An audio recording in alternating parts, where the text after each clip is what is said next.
ಚಿತ್ರದುರ್ಗ ನಗರದ ಹೋಲಿ ಫ್ಯಾಮಿಲಿ ಚರ್ಚ್ನಲ್ಲಿ ಸಂಭ್ರಮದ ಕ್ರಿಸ್ಮಸ್ ಆಚರಣೆ ಮಾಡಲಾಯಿತು. ನಾಡಿನಾದ್ಯಂತ ಕ್ರಿಶ್ಚಿಯನ್ನರ ಪವಿತ್ರ ಹಬ್ಬ ಕ್ರಿಸ್ಮಸ್ ಅನ್ನು ಬಲು ಸಡಗರ ಮತ್ತು ಸಂಭ್ರಮದಿಂದ ಆಚರಣೆ ಮಾಡಲಾಗುತ್ತಿದೆ. ಇನ್ನು ಚಿತ್ರದುರ್ಗ ನಗರದ RTO ಕಚೇರಿ ರಸ್ತೆಯ ಹೋಲಿ ಫ್ಯಾಮಿಲಿ ಚರ್ಚ್ನಲ್ಲೂ ಕೂಡ ಕ್ರಿಸ್ಮಸ್ ಅನ್ನು ಆಚರಣೆ ಮಾಡಿದ್ದು, ಬುಧವಾರ ಬೆಳಗ್ಗೆ 11 ಗಂಟೆಗೆ ಚರ್ಚ್ನಲ್ಲಿ ವಿಶೇಷ ಪ್ರಾರ್ಥನೆ ಹಮ್ಮಿಕೊಂಡಿದ್ದು, ಚರ್ಚ್ನ ಆವರಣ ದೀಪಾಲಂಕಾರ ಮಾಡಿದ್ದು ಜಗಮಗಿಸುತ್ತಿದ್ದು, ಯೇಸು ಕ್ರಿಸ್ತನಿಗೆ ವಿಶೇಷ ಪೂಜೆ ಹಾಗೂ ಪ್ರಾರ್ಥನೆ ಸಲ್ಲಿಸಲಾಯಿತು. ಅಷ್ಟೇ ಅಲ್ಲದೆ ನಗರದ ನಾನಾ ಭಾಗದಿಂದ ನೂರಾರು ಮಂದಿ ಕ್ರಿಶ್ಚಿಯನ್ ಬಾಂಧವರು ಚರ್ಚ್ಗೆ ಆಗಮಿಸಿ ಯೇಸು ಕ್ರಿಸ್ತ ದೇವರಿಗೆ ಪ್ರಾರ್ಥನೆ ಸಲ್ಲಿಸಿದ್ದು, ಯೇಸುವಿನ ಕುರಿತು ವಿವಿಧ ಹಾಡುಗಳನ್ನು ಹಾಡಿದ್ದು ಪರಸ್ಪರ ಕ್ರಿಸ್ಮಸ್ ಹಬ್ಬದ ಶುಭಾಶಯ ಕೋರಿದ್ದಾರೆ. ಅಷ್ಟೇ ಅಲ್ಲದೆ ಚರ್ಚ್ನ ಆವರಣದಲ್ಲಿ ಯೇಸುವಿನ ಪ್ರತಿಮೆ ನಿರ್ಮಾಣ ಮಾಡಿದ್ದು, ಚರ್ಚ್ನ ಫಾದರ್ ಕ್ಲಾರೆನ್ಸ್ ಡಯಸ್ ಅವರು ಬಂದಂಥ ಕ್ರಿಶ್ಚಿಯನ್ ಬಾಂಧವರಿಗೆ ಪ್ರಾರ್ಥನೆಯಲ್ಲಿ ತೊಡಗಿಸಿಕೊಂಡಿದ್ದು, ಮಹಿಳೆಯರು, ಪುಟಾಣಿ ಮಕ್ಕಳು ಹಾಗೂ ಪುರುಷರು, ಯುವಕ ಯುವತಿಯರು ಯೇಸುವಿನ ಪ್ರಾರ್ಥನೆಯಲ್ಲಿ ಪಾಲ್ಗೊಂಡು ಪರಸ್ಪರ ಕ್ರಿಸ್ಮಸ್ ಶುಭಾಶಯ ತಿಳಿಸಿದ್ದಾರೆ.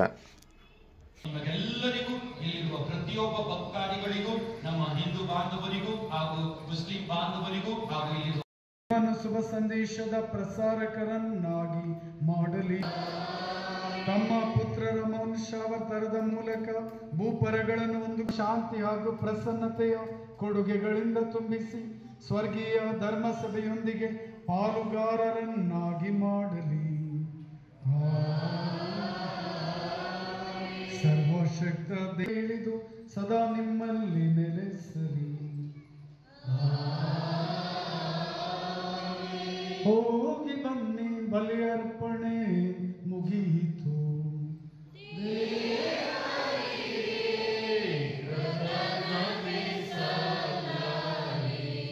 ಆತ್ಮೀಯರೆಲ್ಲ ಭಕ್ತಾದಿಗಳಿಗೆ ಇಲ್ಲಿರುವ ಎಲ್ಲ ಭಕ್ತಾದಿಗಳಿಗೂ ಕ್ರಿಸ್ಮಸ್ ಕೇಕ್ ಅನ್ನು ವಿತರಿಸಲಾಗುತ್ತದೆ. ಕಾರ್ಯದರ್ಶಿ ಪ್ರಶಾಂತ್